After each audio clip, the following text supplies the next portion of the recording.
Hi there, and yeah, so it's been a week now since my solitary retreat, and I thought I would do a update video. And as some of you may have known, in the last week, I decided in the end to suspend my request to be ordained into Triratna. So I'll say a bit more about why I chose to suspend. Effectively, I have withdrawn, but there is nothing to say, certainly from my end, that at some point in the future I might change my mind and sort of reconsider joining the process. Um, so what I thought is it's quite likely that people might ask me, why did I withdraw? And there's quite a bit to this story. So I thought I would try and outline some of the reasons that prompted the decision. Um, and also just for my own records in a way, because I've had quite a lot going on the last couple of weeks, and so there's been quite a lot to process, and that has led me to this conclusion. Because so I've been in this process now for 12 years, so it's not something I've come to easily. And yes, I think in years to come, I might want to look back and think, well, why did I make that decision? And so hopefully this is my opportunity to sort of document that. And it may, of course, be useful for other people. There might be people out there who are considering getting involved with Triratna or asking for ordination or in the ordination process themselves. And they may just benefit from hearing from my experience, just purely as a sort of, just to understand, what's going on for other people, because we all experience this journey a bit differently. And I'm also offering it. Sangharakshita, the founder of Triratna, for those of you that don't know, he had this great quote which says that honest collision is better than dishonest collusion, and I've always really liked that. And I think there he is saying, it's better to, even if it puts you at odds with other people, it's sometimes better to be honest than to simply keep your sort of cards close to your chest for an easy life. And so really that is sort of part of the spirit of this communication. I'm also offering it really as a sort of form of feedback. One of the things that I've seen in the past is when people leave Triratna, people will often sort of say, well, all the best to you. You've come to the right decision for you, and so that's good for you, and all the best with what you do in the future. And there might also be a sense of, well, the spiritual life isn't for everyone, and so there's bound to be a few that will sort of fall by the wayside, and that sort of thing. And there might even be people that say, well, we got to know Ed on these retreats, and it was very difficult in the groups. And so, it was he probably wasn't very integrated, wasn't doing enough metta bhavana.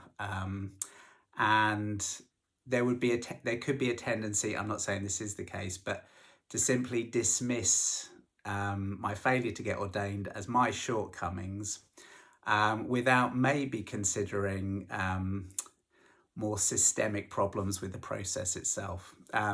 So even if people don't agree with me in that, this is my opportunity to sort of put forward my sort of case as to why it didn't work for me.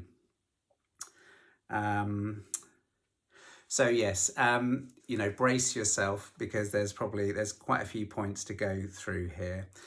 So I'll start with the first one, which is how I describe it. This was the straw that broke the camel's back, which is, I've been having quite a difficult time with this process for actually, I think even since I started it. But there have been ups and downs, peaks and troughs. But I think for me, the real sort of thing that brought it to a head was some difficult communication I experienced at Padmaloka. And I would say generally, Padmaloka is the retreat centre. It's based in Norfolk, and it's where you go to do your ordination training. So there's an ordination team there. And the idea is you sort of get to know them, they get to know you. And these are the people that will effectively oversee your ordination ceremony with the help of some local order members. So it's really seen as quite an important aspect of the ordination process itself. And I'd say from the very beginning, I had quite difficult experiences at Padmaloka. From my point of view, I didn't really experience it as a very warm or friendly place. And people didn't really seem particularly interested in me or sort of getting to know me. And this is more of a sort of energetic thing. But I found the sort of team there to be somewhat remote, slightly aloof. And I always experienced, like, I would say, strange body language. I found the people there slightly difficult to read, and sort of facial expressions and turns of phrase. It never felt to me like I didn't get a great sense of emotional warmth or connection with the people there. And again, this is just me. I know other people experience it differently. I actually found the whole thing, the tone was could be quite brisk, slightly formal and hierarchical. So an example of this could be when you're there, say the idea is, you go once a year, maybe twice a year, and then they get to know you. And so you do a study group. So they get to see you in a study group, and then also you might be invited out for a walk. And so you go for a walk and they get to know you. So on one of these retreats, I was invited by an order member to have dinner with him in a sort of like our own little room. And then we would perhaps go for a walk afterwards. So me being me, I was really looking forward to this and really sort of interested in like having a good chat and sort of getting to know him a bit more. So I got my dinner, went into the room, and he sort of sat down and he said to me, he says, if you don't mind, I'm feeling a little bit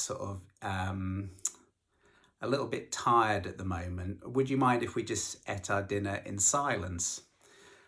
So I was like, oh, well, okay, I mean, what can you say? You can hardly sort of disagree. So I just said yes. So we sat there for like 30 minutes eating our dinner in silence, which, of course, on Buddhist retreats, you do have periods of silence. But as this was this window of opportunity to sort of get to know me a bit more, I just found this sort of choice of let's sit here in silence slightly alienating. And then we went for a walk, which I could definitely describe as a brisk paced walk around the village where Padmaloka was.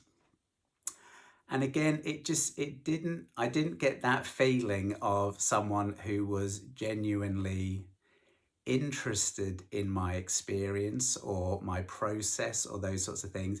It had the quality more of a bit like a job interview. I mean, it was just a little bit, obviously they have to go and see all these people, and no doubt they get a bit bored. They've heard it all before.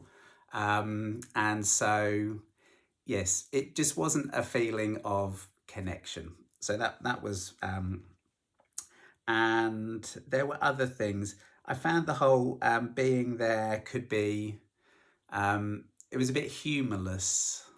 I remember one of my first retreats, we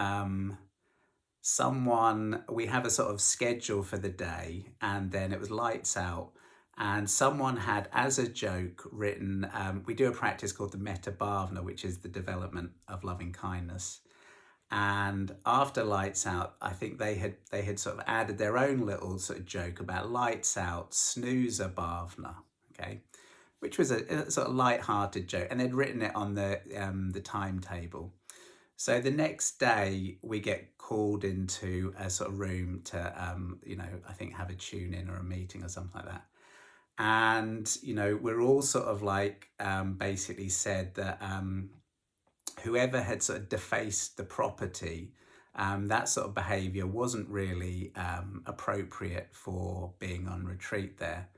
And in a way, you could say fair enough, but the way in which this was all delivered gave you, there's a lot of the feeling of you're in trouble there. You sort of, people are a bit naughty and they're being sort of corrected by these sort of order members. Um, so yes, so that sort of thing, again, just temperamentally, that sort of didn't really sit very well with me. On my most recent retreat, we were joined by Subhuti, who is a very senior order member in Triratna. And he gave a series of talks on the 3 Cs, which I might have mentioned. And he was talking about, I think, community living and, what fun it is. And he started talking about his experiences of visiting Padmaloka. And he was just so like happy at his experience. I mean, he said that he felt almost guilty because, there just wasn't enough people could do for him whilst he was there. And they were, they wanted to meet up with him. Could they bring him dinner? Could, maybe collect some flowers in the garden to put in his, in his vase, and just this general atmosphere of like, how can we help you, Subhuti? And I'm not quite sure if Subhuti realised that, that is just, it's a very different experience like from mine visiting there, which certainly isn't the case of people could do, were falling over themselves to sort of help me in my experience. Which again, to me, just reinforced this feeling of a sort of a hierarchical situation where everyone's looking upwards. And that also, when you're there, there's the ordination team, there's the support team, which help manage the day-to-day running of Padmaloka. And then you're in the ordination process, and there are some men that have been there, say, longer than you, or maybe come on a more regular basis. And within all these sort of strata of experience, there is this flavour of hierarchy, and that often manifests in the way in which people speak to you. And I certainly remember there, doing my jobs. It was always a bit like being the new person. You ask where the spoons go or where does this go? And people sort of look a bit impatient with you. They're sort of, who is this guy? He doesn't know where the spoons go.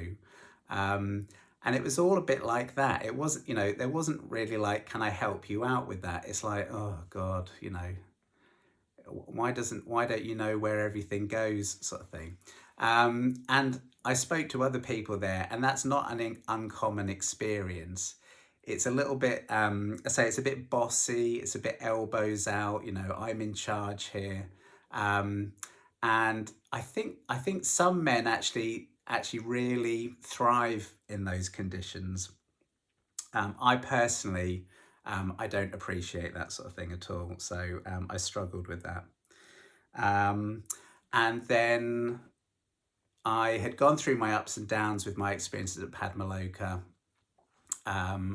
And then on my most recent retreat, I was in a study group. And as I mentioned before, I'd studied the material, I asked questions, and I was repeatedly asked to sort of be quiet, and I was accused of sort of hijacking the group and taking up too much time.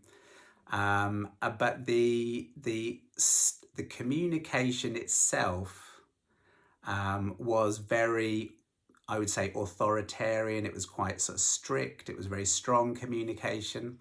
I went up and spoke to this order member in his room, which, again, he initially accused me of sort of storming in there and sort of, we did de-escalate it, and I thought things were going to improve, but then it happened again and again. And really, it was any time that I was sort of basically finding any fault with the material or disagreeing with the sentiments that were being expressed. It was really sort of interpreted as a sort of ethical sort of issue on my part. But I said to my friend after the retreat that the manner in which I was spoken to there, I personally, I wouldn't speak to a dog like that. And I say that, actually I wouldn't speak to my dog in an unfriendly way anyway, but I think just the years of people living in these places, in these hierarchical situations, I think it just creates a situation where people feel that it's appropriate to sort of speak to people in that sort of, I say this is more like, I would say 1970s, boarding school, sort of like, the headmaster shouting at you or the PE teacher, something a bit like that. So just with my life experience, I've never really, it's just very unusual for someone to speak to me like that. And any other sort of context, I would challenge that sort of behaviour. And we all have our sort of boundaries and stuff like that.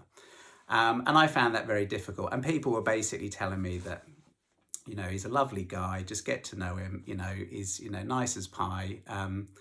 And no one seemed to really sort of agree with my sort of position on this.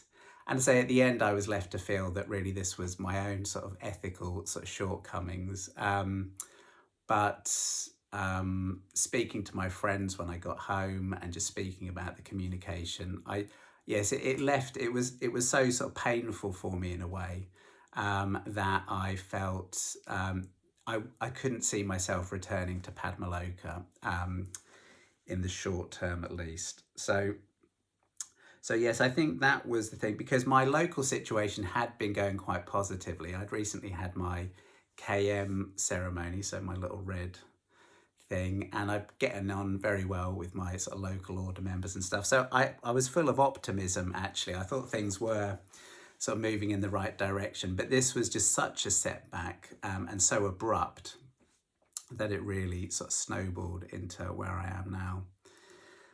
So that's that, Padmaloka. So the next reason I'm sort of withdrawing is my lack of confidence in Bante's presentation of the Dharma. So, and this is obviously Triratna, it is built on the foundational idea that Bante Sangharakshita was an amazing man. He went to India, he met all these different teachers, and because he was so clever, he was able to synthesize all these sort of Buddhist ideas with sort of Western psychology and Western thought, and come up with this sort of unique presentation for our age and our time and all this sort of stuff. And that he really represents a almost like a magical occurrence in the Dharma world, someone who could sort of translate this sort of these complex ideas. And so really Bante is enough. I mean, he's written like the books, you'd need a big bookshelf to accommodate what Bante has written about the Dharma. He's written plenty, and that his presentation is a sufficient vehicle for awakening, for attaining liberation, which is described in various different ways in Buddhist sort of culture. There's stream entry, there's the four-path model, there's like the ox herding pictures in Zen. And so, yes, Bante is enough. And I think that is one of the areas that I started to lose confidence. So even prior to coming along to Triratna, as this was for the second time in 2009, I had read Daniel Ingram's book, Mastering the Core Teachings of the Buddha. And although, there are aspects of that book I'm not sure I sort of agree with, and, he's got some, he's got a very specific model of the path to awakening, which rightly or wrongly could be framed up as sort of based on this sort of Burmese Vipassana approach of noting and going through these stages of insight. You know, he's got this map. But one thing the book did have was it had a couple of chapters talking about how Western Buddhism had really sort of lost contact or tended to mystify the idea of awakening as not something that was possible in this lifetime, something a bit like a myth or a sort of magical sort of ideal, not really something we need to be concerning ourselves about on the sort of lower rungs of Buddhism. And yeah, so yeah, just not something that was attainable in this lifetime. And in his book, he really sort of challenged that idea. And I found that at the time really inspiring. I thought it was, you know, a very sort of, I enjoyed the book. So when I went along to Triratna, I could instantly see Daniel Ingram's sort of criticisms were sort of manifested there in terms of how people were talking about awakening, enlightenment in this sort of distant, remote sort of way, beyond words. You know, we don't even need to sort of talk about that. So even from those early days, I was somewhat at odds with this approach. Just bear with me. So, and then also I've talked about, I did Liberation Unleashed, which was an approach to Buddhism where you did sort of self-inquiry, you're investigating the nature of self. So for a lot of people, Buddhism is like ethics, meditation, and wisdom. And so the wisdom aspect is concerned with what is reality, what is the nature of self, world, being, all these things. And specifically, not in a philosophical way, but the way in which our constructs of these things lead to suffering. And so, yeah, you could say that Buddhism, that's really what it's about. It's about sort of understanding the way we create our suffering with our minds. The Liberation Unleashed thing I found really helpful. I think it gave me a glimpse into what the concept of no self was talking about. I would say it wasn't a philosophy, it wasn't a concept, it was actually pointing beyond the mind in that regard. It was pointing to direct experience in which no sort of autonomous little self could be found. So I found that really helpful. And it was very much dismissed by people in Triratna. Not all of them, obviously, some of them were quite keen on the idea. But in terms of going to Padmaloka and trying to talk about this experience, the response was very hostile. So it really gave me this feeling that awakening was about sort of seeing through not only the narrative of self, but the way in which we construct time through stories, identity. We construct a world out there. These are all constructs, but we live in this experience as if these things are actually true. This is actually like, what's going on. And so by paying very careful attention to our experience, we start to unbind or unravel those layers of construction. And so that became really my sort of understanding of sort of how the Dharma sort of functioned to alleviate suffering. And my experience of Triratna was that, you go in the door with a sense of self, a sense of time, a sense of like your personal story, and nothing in Bante's presentation sort of directly challenges that. So all the way up until ordination, the assumptions of the self, of time, of getting a result in the future, if anything, all of that identity is strengthened and it augmented by the ordination process itself. And that sort of continual telling of the story of the self is also something that I see in Triratna as a whole. So to my mind, when I look at Triratna and Bante's presentation of the Dharma, the current sort of format there's an over-reliance in my mind on narrative. So we hear lots of life stories, individual, we hear stories about Bante, we hear stories about the order. Um, and I was struck by Eckhart Tolle of The Power of Now. He said that, religious institutions basically become egoic institutions in that there's a very strong sense of identity. They polarize self and other. They enjoy conflict or seeing difference. And they can be sort of self-aggrandizing. They want to propagate themselves, and so the structure of the ego as a self basically gets superimposed on an identity, on an institution. And so in Triratna, I do see that side of things.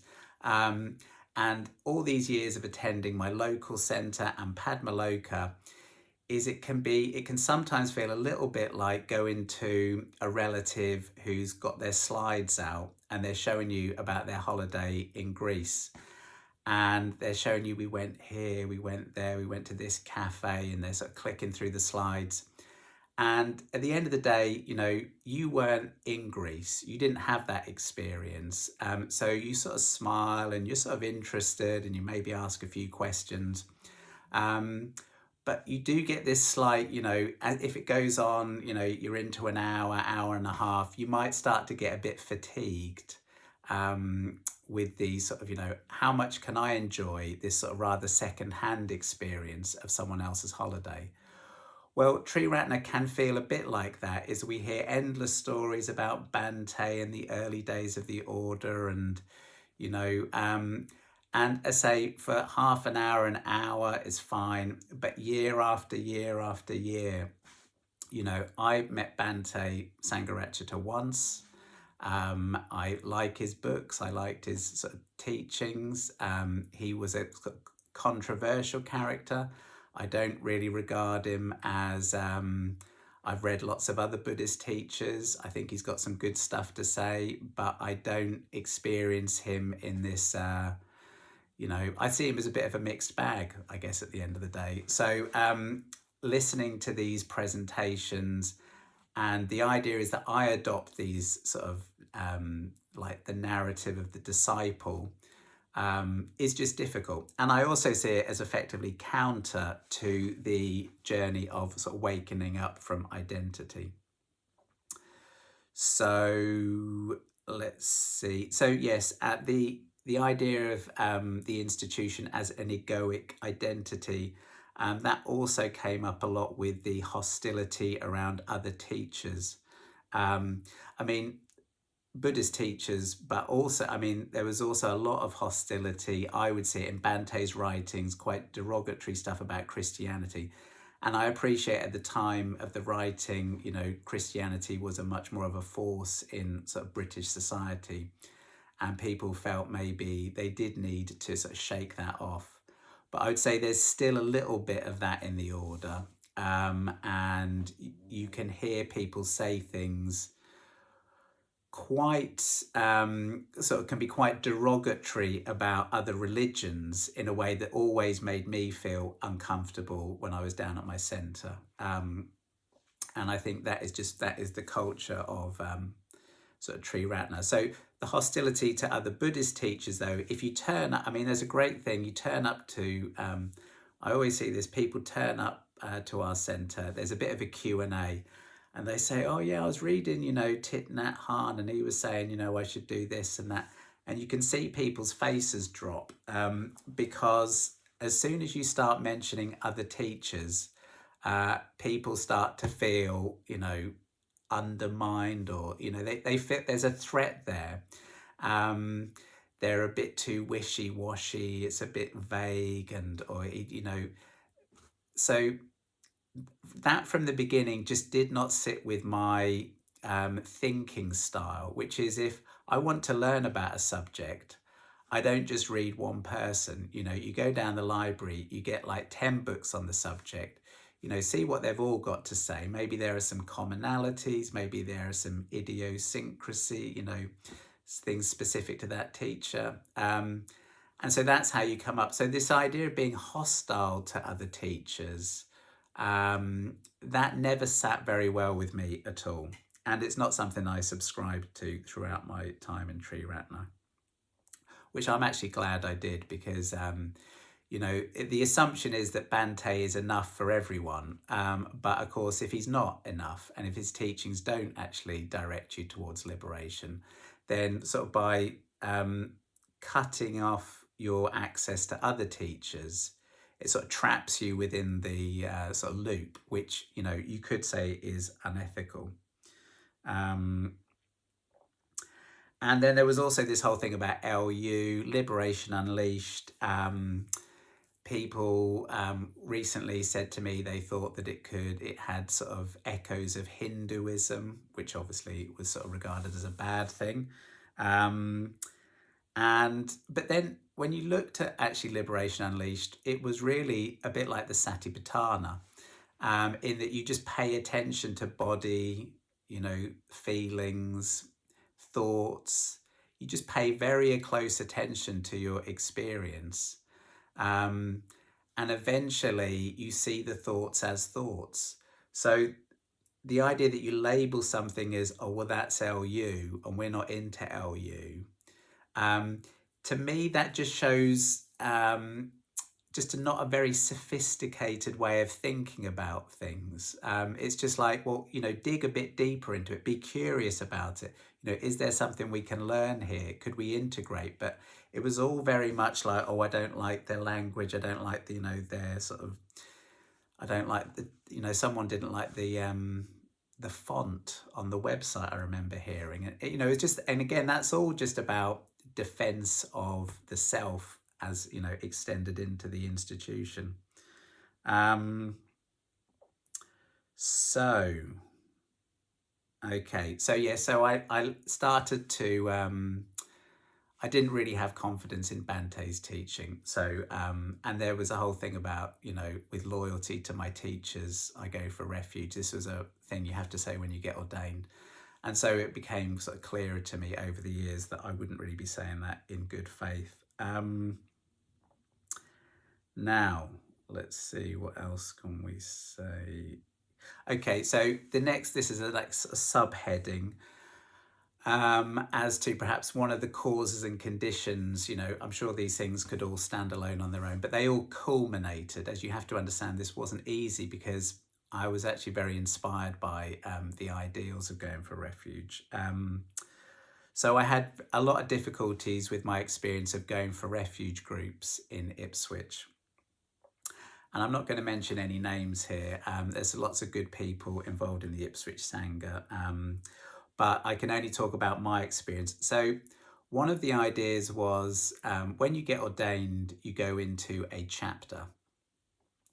And a chapter is like a small group of order members, and they meet up on a regular basis and they sort of talk about their practice and they tune in. They might confess their sort of transgressions and sort of get to know each other more, that sort of thing. So in preparation for that was the idea of a going for refuge group, and that would be a group of men who've asked for ordination, and they would get together and do something a bit similar. There would be no oversight from an order member, and so it would be a bit like you tried to work out how to practice together.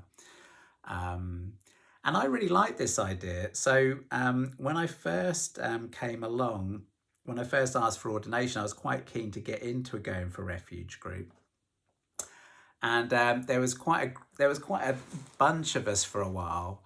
And then another man had asked to become ordained, who was sort of relatively local.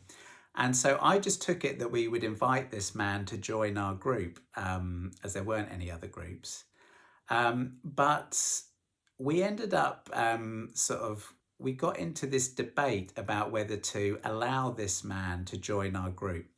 And basically the group sort of went into two sides. Some people were quite happy for him to join and said that would be okay. And the other side said, they'd been in this process too long. They didn't have really the time or the energy to get to know someone, and so they didn't really want to be in with the new guy. as they were well into their process. And this just did not strike me as the spirit of going for refuge as I understood it. So anyway, we debated about this for what I think was about 2 months before eventually we couldn't come to an agreement. So the group split in two. So I was left in this group, and we did invite this chap along, and he joined. And then about a month later, he then moved to London. So it all turned out to be a little bit of a something and a nothing. But we were in this diminished group, smaller group. And then over the course of the following year or so, two of those men went on to get ordained. So I was effectively left without a group. And as it turned out, the other group did sort of, I think, carry on in some sort of small degree. But then we had more men ask for ordination, and that group, that other group, sort of grew in size again. So we ended up with a situation in Ipswich where we had a very small group, which was myself and a couple of other men. Some of them weren't very keen on Zoom. This was sort of during sort of lockdown period. And there was another much bigger group. So big, actually, they had people from outside of Ipswich join them on Zoom, people they'd met on retreat. And it was a big, lively going for refuge group. Our group, however, was a lot smaller, and we weren't able to meet on a regular basis.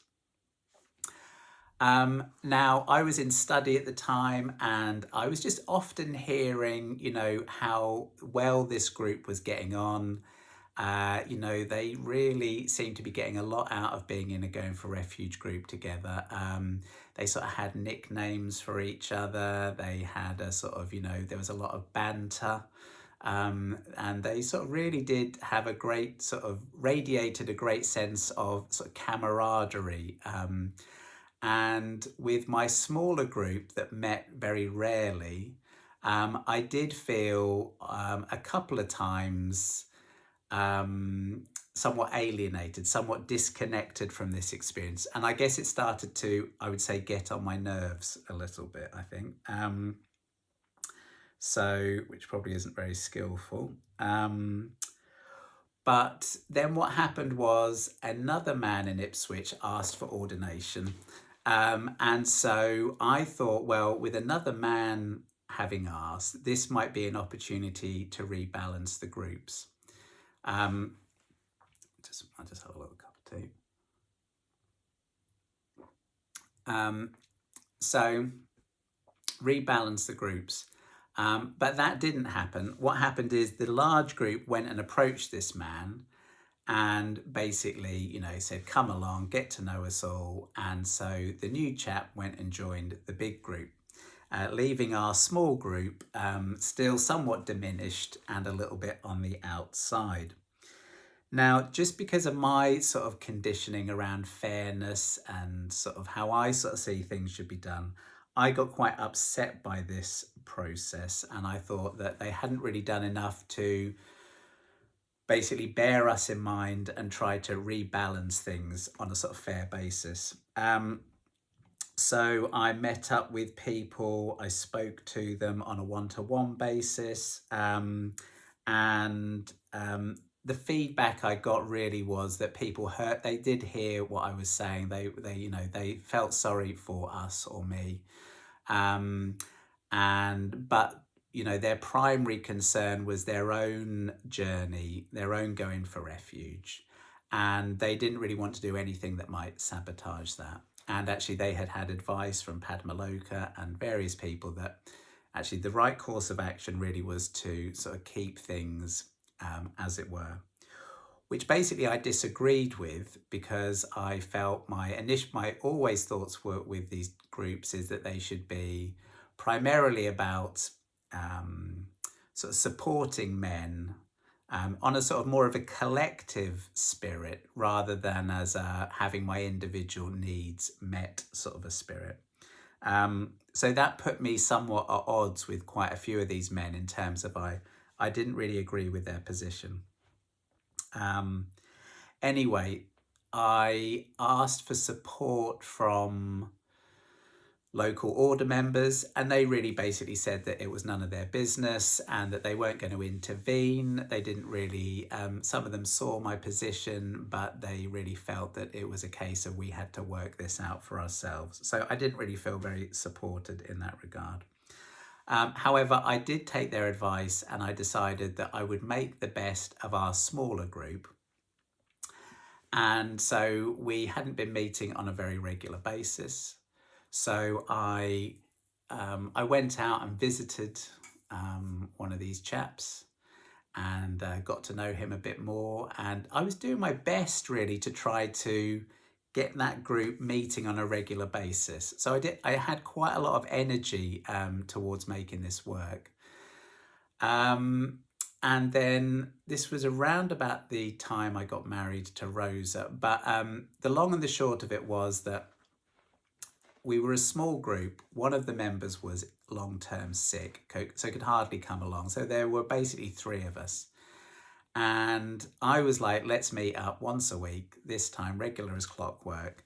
And then about 2 weeks into that, one of the three, decided that he'd signed up to do a genealogy course instead, for about 8 weeks. So meaning that we wouldn't really be meeting up as a GFR group.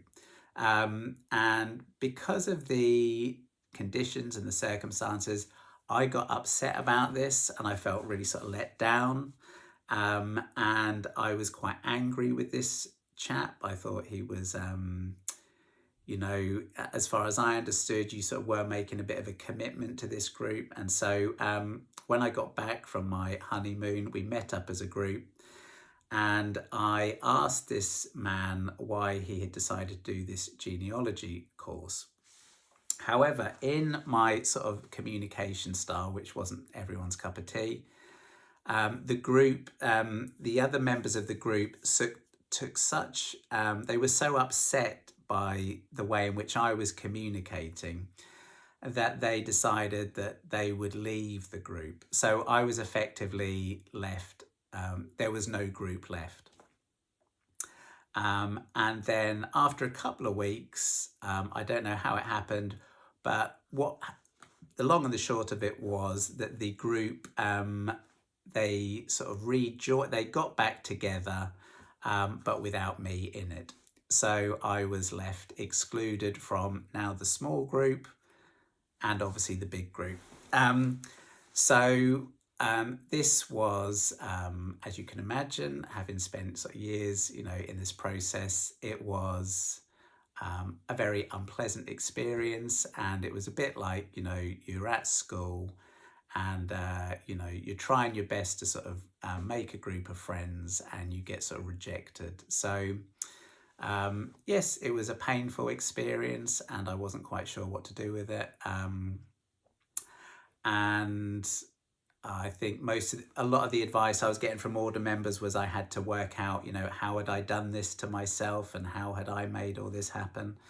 But I think, I spoke to my wife about it and she said, if one of those order members, if they'd simply got involved and maybe had a word with people, maybe things could have been done differently. But it was a bit Lord of the Flies. It was every man for themselves. And I ended up, as it were, with the metaphorical rock on my head. So that was all a bit unsatisfactory.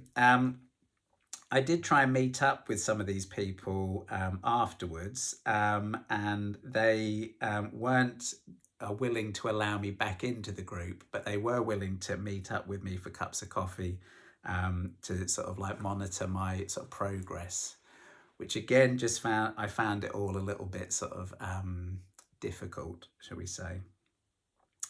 Anyway, so that was that. So basically I stopped my whole involvement with going for refuge groups, as you say, not necessarily through choice, and just started to meet up with my preceptor. So that's going for refuge. Okay, and then finally, I think this is finally, for those of you that are still got the patience and are interested in this, is my lack of confidence in the ordination process itself. So I think the term, you see, is all based on this idea of going for refuge. And the principle is basically that Bante, he noticed in other people when they were effectively going for refuge. So they're going from provisional, going for refuge to effective. Now, in the early days, that might take Bante maybe a couple of months, maybe a couple of years, but he'd very quickly get a sense of a person. They say, I don't know if this is a sort of, one of these anecdotes, but he kept a caser in his back pocket in case he felt someone was ready, which is a caser is, what you get given when you're ordained. So some of those early order members, their ordination process was, I say, maybe a couple of years, maybe 4 or 5 years. So I say I'm now terminating mine in my 12th year. So you could say, well, what has changed? So a lot of it is around this this concept of going for refuge. Now let's see. So I think the term going for refuge is a bit vague. And as I said earlier, because of my lack of confidence in, Bante's Dharma, that also extends to this idea of what going for refuge means, in that I don't think people, I think people have ideas about it, but I think that every order member has slightly different ideas, and it's normally somewhat inspired by their own personality type. Some people, for example, they're into meditation, so that's going for refuge. Some people, it's walks in nature. Some people, it's helping out down at the centre. Some people, it's their connection with Bante in the early days. Some people, it's, studying Theravadan Buddhism or something like that, although that's quite rare, to be honest with you. But different people have slightly different takes on it. So when you're in the ordination process, you go and meet up with someone, you say, well, how's my going for refuge going, and there's a lot of umming and ahhing, and sort of they can't quite put their finger on it, except to say that at the moment you don't seem to be meeting that criteria. So it's certainly clear that it's not really got much to do with your knowledge of the Dharma. So in terms of your intellectual understanding, which you could say is fair enough. Although a lot of order members, they go on to teach Buddhism in centres. And so you would thought really in a 12-year training process, there would be some form of, as it were, assessment, just to see, do people know the Eightfold Path, the 7 factors of enlightenment, the lists, a bit of, some of the terms, the 12 links and how they work. But there isn't really a great deal of emphasis on what they might call your sort of intellectual knowledge of the Dharma. So that certainly isn't what going for refuge is in Triratna. Personality, that's one of the ideas, is it could be to do with, how is your personality developing or changing? But again, I don't really regard myself as a particularly unpleasant person. Other people might think differently, but and I know other people that have got ordained, and I can see people's personalities, and so again, it's not quite clear from that personality model exactly what's looked at there. And it seemed to me, the fact that it was a bit arbitrary in that, because of this thing, if you're in a different centre with different order members and they've got different ideas of what going for refuge means, then, really you're sort of stuck with whoever your preceptor is, what's their model of going for refuge. But just that arbitrary nature in itself really undermined my confidence in the process. The fact that the duration of the training has extended from 2 or 3 years to say 12 years plus, are people less ethical now? Are people, again, it's not really clear what has extended, because I say when you go on the retreats, they go for a walk with you, maybe for an hour, they get to know you a bit, but you add that up over 12 years, it's still like less than spending maybe a couple of days with a person. Your local team, they get to know you, but if they haven't got to know you in the first 5 years, what are they? What is going to happen? So the two people that were guiding me, I had one of my friends, my preceptor, trying to ask them. And so there was nothing really giving me a strong sense that they thought I was going to get ordained in the short term sort of future. I think that was fair to say. And when we did talk about, well, what, am I being egoic, for example, in the videos that I've made, is that an expression of my ego? Because to clarify, one of them said that one of the things they're looking for is a decrease in ego. And so I was thinking to myself, oh, well, what does that mean? And am I being egoic in expressing myself? So I did a little bit of thinking about this and just trying to reflect on like ego. But again, there's something a bit sort of, there's lots of problems with the ego model of going for refuge. And I think one of those is that you can easily develop a spiritual ego, for example. You could simply, you're doing X, Y, and Z simply to, you've created an identity around your spiritual self. And so you're acting in ways that get affirmed. And so you're still having your egoic needs met. So that seemed a bit sort of problematic. And then also, I sort of, in my research, I came across this. This was online, and it was saying an institutional religion by design has norms and expectations. There is a risk that decreasing ego can be equated with conforming or to community standards, such as adopting certain outward behaviours, speech patterns, or ritual practices. This conflation can lead to groupthink. Differences of opinion or personal expression may be labelled egotistical, while going along with the group is deemed ego-less. And I would say that just really sums up my experience, being at Padmaloka, is that, and the whole thing about talking about insight, is people, if it puts their backs up, then basically that's sort of labelled as, you're full of ego. So it's not really about transcending ego. It's more to do with conformity. Can you make me feel safe? I'm going to tell my stories about my going for refuge, and are you going to sort of tell those stories in the same way and sort of in a way that makes me feel validated?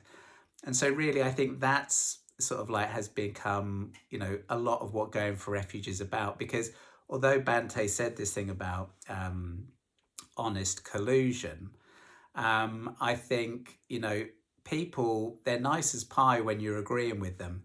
But say you come in and you start saying, I read this book by such and all that, and people just don't like, so it doesn't take much. If you step outside the accepted norms of behaviour, then it all stops being as nice and friendly. Let's put it like that. So I've also been skipped, as it were.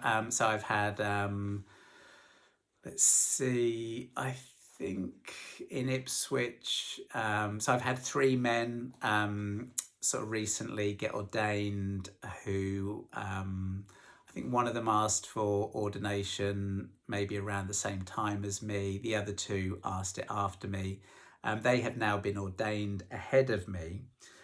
So that gave me quite a lot of time to reflect, what is it that they are doing or have got that I don't have?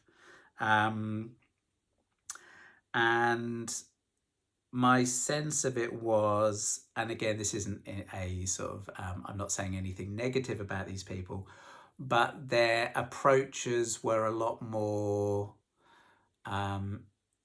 I don't know if non-confrontational is the word, but some people will go along, they'll have their notebook and they will take notes and just be, like, I love what you're saying. They'll take their notes. Um, my sort of style of study is a bit more like you have to sort of, as it were, you have to, look at the argument from all angles. You have to really sort of tear these things apart and see what's left. And I think those people, certainly their personalities seemed to me much more compatible within the broader institution. When I see Padmaloka, I see lots of young men from the London Buddhist Centre. I see other men get ordained quite quickly. And, speaking to them and trying to sort of see, well, what are the common threads? It largely seems to be, to my mind, is about just the way in which you make other people feel. You have to make people feel safe. They have to feel safe with you, that you're not going to mess up. You're not going to start saying things about Bante. You're not going to start talking about other teachers. You're not going to start talking about insight experiences, because that all somehow makes them feel threatened in their identity, and therefore they don't feel as safe. And I think that is, to my mind, that is a mistaken idea about going for refuge. So let's see, I think we're almost at the end here. I also felt with the ordination process that what we were being sort of moulded into was effectively disciples of Sangharakshita, not, as it were, Sangharakšitas. Sangharakshita himself, he learned Buddhism from lots of different sources, lots of different teachers. He was influenced by sort of Western psychology and other thinkers. He synthesized all of this and came up with his own Buddhism. We're not encouraged to have that approach. What we're encouraged to do is to simply read Sangharakshita and be his disciple. So the style of thought, we're not really being encouraged with that sort of like, think for yourself, synthesize your own ideas, come up with your own, sort of take on it. What we're being encouraged to do is simply sort of tell the stories that have been told before, and maybe embellish them slightly with our own experiences. So all of that combined undermined my confidence in the ordination process. So I would say also there was a recognition that it was highly unlikely that I would be invited. My preceptor, he's a very enthusiastic advocate of meeting up with people, and he felt that I think that I may not be, I wasn't meeting up with people enough, and I would say this was somewhat just, logistically it was difficult. I have a wife, I don't have children. I've got a small dog though. I have a job. I work like 4 nights a week. I was out sort of working. So I don't have a great deal of spare time or resources to meet up with people, including him and my KMs. So I found it felt less likely that I was going to be able to meet his criteria in the way he had outlined. And I didn't really get any sense that there was any sense of enthusiasm or to get me actually into the order. Not from, I had some friends that were quite keen, but there was no real, it was always talked a bit like enlightenment about like someday, one day, that might happen, but not something in the short term. Yes, another reason was because over the years I became more aware of the sort of factional nature within Triratna itself. So being involved with the Liberation Unleashed thing is, I saw there were pockets of order members who were quite keen on insight practice and that particular approach to the Dharma, maybe even a slightly less sectarian approach. But it became apparent to me that those order members had no real voice at the table and were somewhat sort of ostracized or sidelined within the running of Triratna itself. So I think that led me to the conclusion that even if I had become ordained, um, I would I would have as little sort of influence or participation in the life of the order as like a mitra now. And actually, I think I found that painful as a mitra. I think I probably would have found it more painful as an order member. I think that Triratna is controlled by a fairly small group of people. You can look them up, the College of Preceptors, and those people tend to be, from the ones that I've met, they tend to be the most concerned with basically telling the story of Bhante, the stories of the order, the stories about themselves and how they fit into that. And they were also like the most hostile towards other teachers, other approaches. And their faith and their conviction and their sort of strength of character means that there isn't a great deal of sort of discourse. The order doesn't function in a democratic way. It's not like a collective. It's more of a sort of hierarchical group where these sort of more sort of authoritarian voices at the centre basically control the sort of movement of the order. And I've seen that. I think it's tough for order members within who see things differently. But I've seen them on retreats at Padmaloka, and they don't really get treated that differently to mitras. So I also reflected that if I had become ordained, it would have been the idea I'd get ordained and then I'd be sneaking in a few bits of like, be here now and, just experience yourself and sort of investigate the nature of self. If that had taken me sort of outside of Bante's presentation, then I think that would have been unethical, basically. And so that felt, I think for a while I'd been thinking that maybe I could have sort of nudged it in a certain direction, or, in the same way the current order members say they sort of rather do their own thing. I would have done my own thing, and that would have been a bit more towards sort of insighty sort of practice. And then also, as you might know, I was aware that by being a sort of rather sort of dedicated student, I was meeting up with my preceptor, I was paying money going on these retreats, that I was actually sort of meeting the needs of others at somewhat at the expense of my own. I think this sort of like, this somewhat being involved in this hierarchical situation, it actually, the people at the top, it serves them, they are supported by having people at the bottom who are trying to get in. And it's sort of like, they can sort of judge me and evaluate me, and, that suits them. It doesn't really suit me so well. So I thought, well, that for my own well-being, it would be best to sort of remove myself from that dynamic.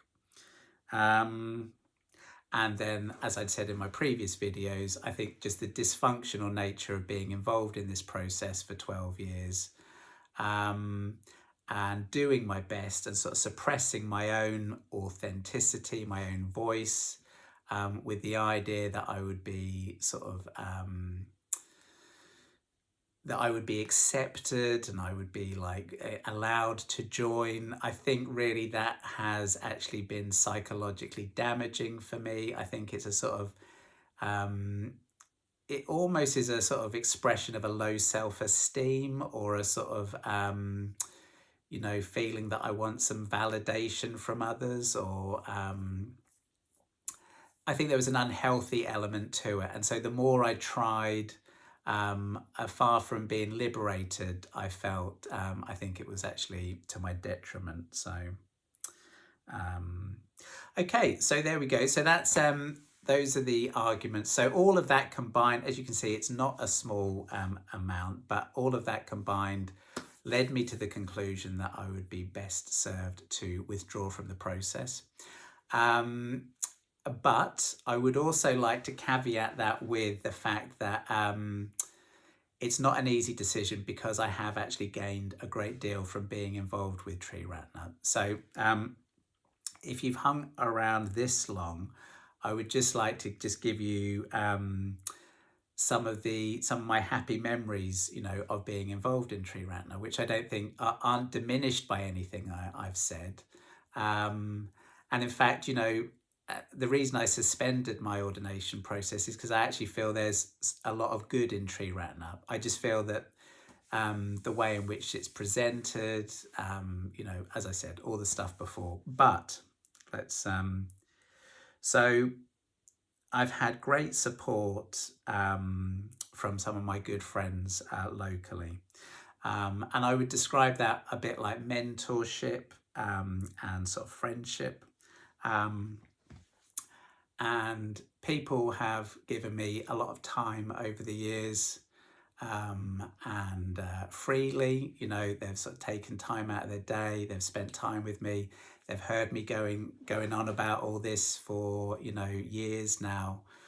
They've been very patient with me, and they've really, I really felt they did have my best interests at heart. So I am very grateful to that. And I do feel, I feel sad in a way that I feel like I've sort of let them down to some degree. I would also mention my preceptor. I wasn't quite sure whether to mention people by name, but I'll say my preceptor, Harsha Prabha, who I've spent a lot of time with over the last few years. And, our communication has been sort of filled with genuine sort of warmth. And I've always enjoyed his company, and I've always felt uplifted in his, with our chats.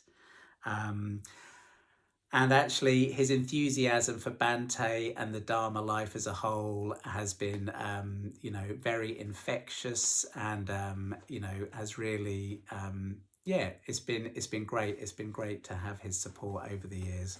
So, and I'm hoping that our relationship will continue long into the future. I would also say, meeting Rosa as a young Buddhist, we got to know each other doing that. That was a very sort of happy memory. And then eventually we got married. We had a civil wedding, but we had our official wedding, as it were, with the Sangha, and overseen by local order members. And that was a really happy day. And it was really nice to introduce my parents and my sort of friends and wider family to our Sangha and our sense of connection within our local Sangha. So that was very good. Also, I visited an order member, Rupachitta, when we went on our honeymoon. We went up to the Outer Hebrides in Scotland, and she'd done one of my art courses online, but had invited me up there. And so I took her up on the offer, and I don't know whether she actually ever expected us to turn up, but me and Rosa, we went and spent some time with her. And that was just it was a great experience. And it's just such a pleasure to have that feeling of connection with someone, who's a long way away. We didn't really know her, but she knew all about the local Sangha members, and she was very warm to us, and we had a great time there. We also, on a holiday to the Peak District, we went and visited the Sheffield Buddhist Centre. And again, it was nice to see familiar faces, people that I'd met on retreat. Even Padma Vajra was up there that day, which was a treat and a surprise, doing a puja there, seeing their building, and that feeling of being part of this wider community was a great thing. Also, on that holiday and on numerous occasions in my life, I've really enjoyed listening to Bhante in the car, listening to his talks. I remember doing an art exhibition at Whiz Beach, which was about maybe a 2 hour drive there, 2 hour drive back, listening to his talks on the Eightfold Path and just being really inspired and sort of, yeah, uplifted by the whole thing. And yeah, I found his talks, they were excellent. So yes, that was a treat. I also enjoyed High Points, my own Mitra ceremony, the feeling of belonging to a sort of group, the warmth they all showed me, and seeing other members of the Sangha become Mitras, and the rejoicing in merits and the atmosphere of those occasions has always been something that I found incredibly sort of moving over the years. Also, we've done retreats at Shingle Street, and I found those a great experience of silence and the waves and the elements, meditation, great sense of Sangha, great sense of meditation, and they would remain with me as very happy memories. Also being part of the Thursday night team with Harsha Prabha. So that was like for newcomers. I've always enjoyed chatting to people when they come into the centre, getting to know people, seeing people respond to a positive community of people, asking questions, getting interested in the Dharma. That has been a real pleasure over the years. I'd also say meeting other men at Padmaloka, meeting other men locally. At Padmaloka especially, like sharing rooms with people, going for walks, hearing about people's life stories. The life stories, again, I found it's, I think that although I was sort of knocking the thing about sort of narratives and that, I think hearing about people's life stories is a very good way to get to know people. And some of those have been really sort of magical experiences.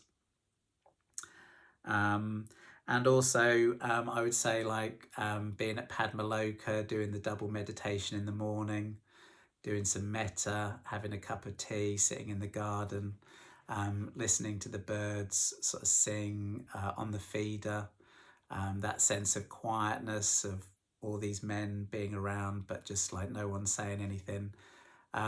Yeah, they've been really excellent moments, and I sort of really would treasure those.